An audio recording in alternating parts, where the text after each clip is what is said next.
രാവിലെ ഫ്ലൈറ്റ് കുറച്ച് ഡിലേ ആയിരുന്നു. അതേപോലെ തന്നെ ഇമിഗ്രേഷനിലും കുറച്ച് തിരക്കും കാര്യങ്ങളൊക്കെ ഉള്ളതുകൊണ്ട് ഞങ്ങൾ പുറത്തിറങ്ങാൻ കുറച്ച് വൈകി.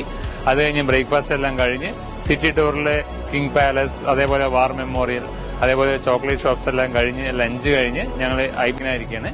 ഇനി ഞങ്ങൾ വൈകുന്നേരം പോകുന്നത് കൊലാലംപൂരിലെ ഫേമസ് ആയിട്ടുള്ള KL ടവർ കാണാനും അതേപോലെ തന്നെ ട്വിൻ ടവർ ഒക്കെ കണ്ട് വൈകുന്നേരത്തെ കൊലാലംപൂർ സിറ്റിനെ കണ്ടു വന്നിട്ട് ബാക്കിയുള്ള വിശേഷങ്ങൾ ഞങ്ങൾ അറിയിക്കുന്നതായിരിക്കും.